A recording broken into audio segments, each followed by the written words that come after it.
टी20 world cup 2024 जिसके आगाज में अब सिर्फ 59 डेज बाकी बचे हैं और पाकिस्तान क्रिकेट बोर्ड ने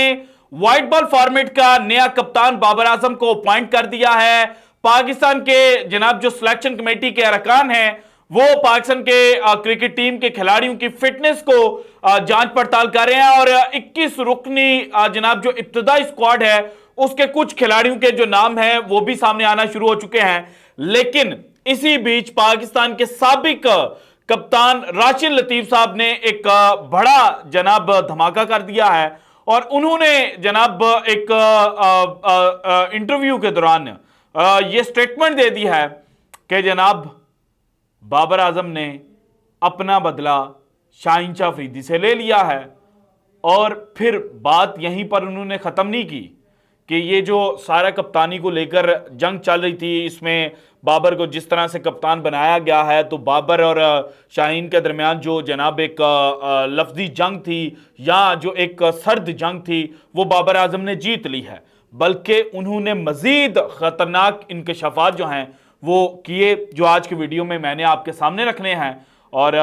किस तरह से जनाब राशिद लतीफ साहब की जो बात है वो सच साबित हो सकती है, ये भी डिटेल्स जनाब मैंने आज की वीडियो में आपके साथ शेयर करनी है। इसके अलावा शादाब खान के हवाले से ओडीआई वर्ल्ड कप 2023 में जब पाकिस्तान और साउथ अफ्रीका का मैच था 27 अक्टूबर को, तो उस वक्त एक स्टेटमेंट दी थी उमर गुल ने, चूंकि वो जनाब एनालिसिस अपना प्रेजेंट कर रहे थे और उस मैच के जनाब इब्तदाई ओवर से जब पाकिस्तान की बॉलिंग लाइनअप फेंक रही थी तो शादाब खान का जो हेड है वो फील्ड करते हुए जनाब उन्होंने डाइव की, बॉल थ्रो की विकेट के ऊपर और उनका हेड जाके जनाब जमीन पर लगा और बाद में वो रिप्लेस हो गए कंकशन सब की वजह से। तो उमर गुल साहब ने एक स्टेटमेंट दी थी। अब उमर गुल साहब ने उस स्टेटमेंट के ऊपर माफी मांगी है और शादाब खान भी फिर जनाब अल्टीमेटली उसके ऊपर बोले हैं। ये भी डिटेल जनाब आज की वीडियो में मैंने आपके साथ शेयर करनी है। लेकिन सबसे पहले अगर शुरू किया जाए कि इस वक्त पूरे पाकिस्तान के अंदर जनाब एक मखसूस जो जर्नलिस्ट की कम्युनिटी है वो ये तासुर देने की कोशिश कर रहे हैं कि जनाब पाकिस्तान क्रिकेट बोर्ड ने आमिर और इमाद वसीम के हवाले से न्यू इंस्ट्रक्शंस जो हैं वो नए कप्तान बाबर आजम को जनाब जारी कर दी हैं और उन इंस्ट्रक्शंस के मुताबिक जो इस वक्त मुख्तलिफ स्पोर्ट्स जर्नलिस्ट रिपोर्ट करते हुए नजर आ रहे हैं तो उनके मुताबिक जनाब पाकिस्तान क्रिकेट बोर्ड ने बाबर आजम को यह कहा है कि आइंदा जो पाकिस्तान ने 5 टी20 मैचेस की सीरीज खेलनी है, जिसका पहला मैच 18 को खेला जाएगा, दूसरा 20 को, तीसरा 21 को, देन चौथा 25 को और जनाब जो पांचवा मैच है वो 27 अप्रैल को पाकिस्तान न्यूजीलैंड के खिलाफ खेलेगा। तो इन 5 मैचेस के अंदर जनाब जो इमाद वसीम और मोहम्मद आमिर हैं उनको फुल अपॉर्चुनिटी देनी है और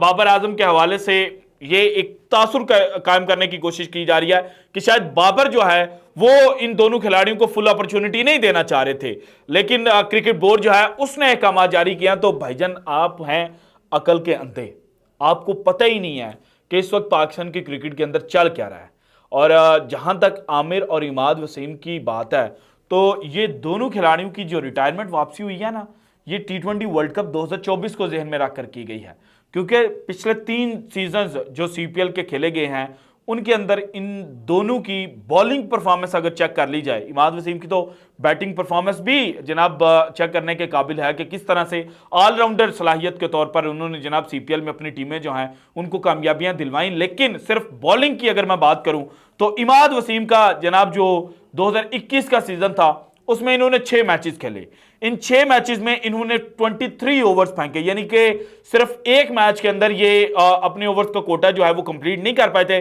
बाकी सारे मैचेस के अंदर इन्होंने अपने ओवर्स का कोटा जो है वो पूरा किया था। 9 विकेटें इन्होंने हासिल की, 15.22 जनाब इनकी एवरेज थी, सीपीएल 2021 की बात कर रहा हूं और 5.95 लेस देन 6 का इकोनॉमी रेट था, 15.33 जनाब इनका स्ट्राइक रेट था। देन सीपीएल 2022 की बात की जाए तो 13 मैचेस खेले,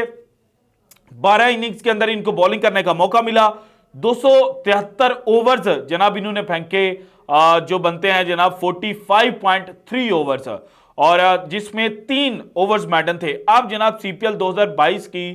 पूरे सीजन के अंदर जिस बॉलर ने सबसे ज्यादा मैडन ओवर्स किए थे वो इमाद वसीम थे, बाकी किसी ने 1 किए, किसी ने 2 किए, 3 मैडन ओवर्स कोई बॉलर नहीं कर पाया था। और इमाद वसीम ने इस सीपीएल में भी जनाब सिर्फ 5.97 की जो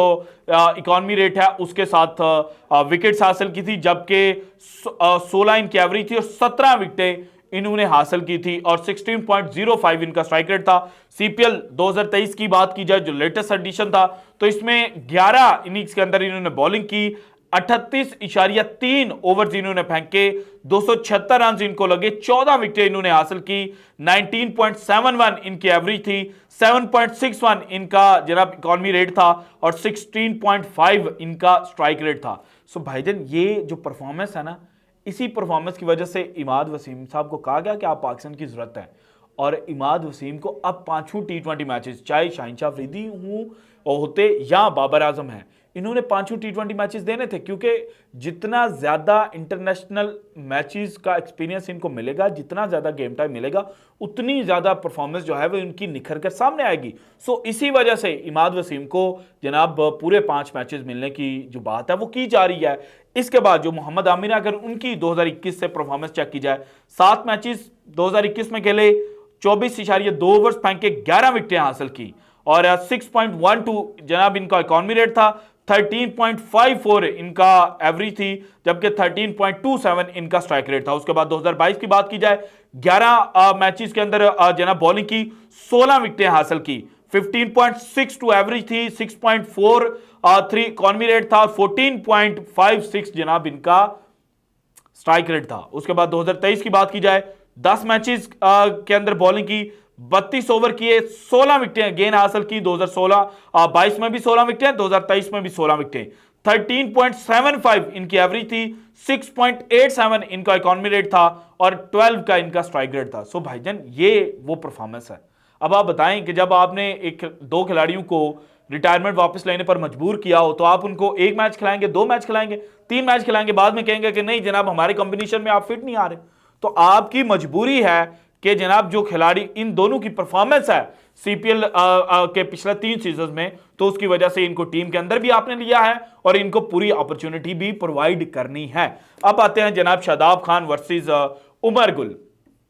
उमर गुल साहब ने जनाब एक स्टेटमेंट दी थी और उसमें उन्होंने कहा, ये कहने की कोशिश की थी कि शादाब खान जो है वो बड़े मैच के अंदर डर गया है और उसको कंकशन सब जो है वो हुआ नहीं है, बल्कि ड्रामेबाजी की है। बाद में जनाब उमर गुल साहब जो हैं उनको पता लगा कि नहीं जनाब, उसी साल के अंदर जो शादाब खान है वो 2 दफ़ा कंकशन सब जो है उसका शिकार बन चुके थे और तीसरी दफ़ा इख्तियातन जनाब जो पाकिस्तान क्रिकेट टीम की मैनेजमेंट थी उन्होंने शादाब खान को बाहर बिठा लिया और कंकशन रिप्लेसमेंट के तौर पर उसामा मीर जो है वो बॉलिंग करने के लिए आए। तो फिर जो जनाब पाकिस्तान सुपर लीग सीजन 9 के दौरान उमर गुल साहब हैं वो शादाब खान के पास जाते हैं और वहां पर जाकर माफ़ी मांगते हैं और ये उन्होंने एक टीवी चैनल के ऊपर इजहार किया और इसी के ऊपर जनाब जो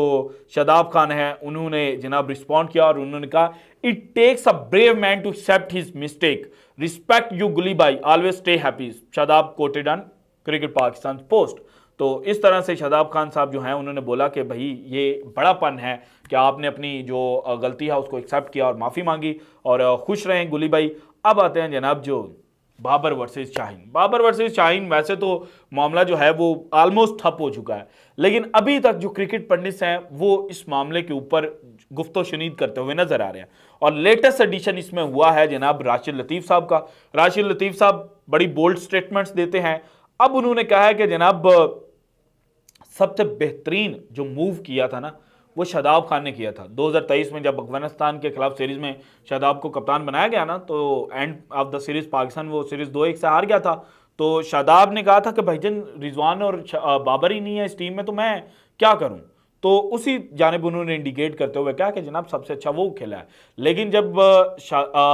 शाहीन को कप्तानी ऑफर की जा रही थी तो उस वक्त शाहीन को खड़ा होना चाहिए था, शाहीन को कहना चाहिए था कि बाबर के बगैर मैं नहीं चलूंगा। और अब जब बाबर को कप्तानी एक्सेप्ट की जा रही ऑफर की जा रही थी तो बाबर को यह कहना चाहिए था कि मैं शाहीन के बगैर नहीं चलूंगा। तो इस तरह से उन्होंने कहने की कोशिश की कि बाबर जो है उन्होंने अपना बदला ले लिया है, अपना रिवेंज ले लिया है। लेकिन फिर उन्होंने कहा कि जनाब अगर पाकिस्तान T20 वर्ल्ड कप 2024 नहीं जीता तो देन आपकी जो टीम है उसके अंदर बगावत भी होगी, वो जनाब 90s के दौर की तरह तितर बितर भी हो जाएगी। 2 खिलाड़ी इधर को मुंह करके जा रहे हैं, 3 इधर को जा रहे हैं, 4 पीछे को जा रहे हैं, 6 आगे को निकल गए हैं। तो जनाब इस तरह से उन्होंने एक जो कंक्लूजन है वो ड्रा करने की कोशिश किया कि T20 वर्ल्ड कप 2024 जीतना अब बड़ा इंपॉर्टेंट हो चुका है। और इसके अलावा उन्होंने ये भी कहा कि अब इंडिया के खिलाफ जो मैच है पाकिस्तान का 9 जून वाला, वो भी जीतना बड़ा इंपॉर्टेंट है। वो मैच पाकिस्तान किस तरह से जीत सकता है ना, भी ये मैं आपके साथ आइंदा व्लॉग में शेयर करूंगा। So this is it from today's episode. अगर आपको वीडियो पसंद है तो लाइक कीजिएगा, ज़्यादा से ज़्यादा शेयर कीजिएगा, अपनी कीमती राय का इज़हार लाजमी कीजिएगा। और अगर आपने अभी तक चैनल को सब्सक्राइब नहीं किया तो कर दें। शुक्रिया, अल्लाह हाफिज़।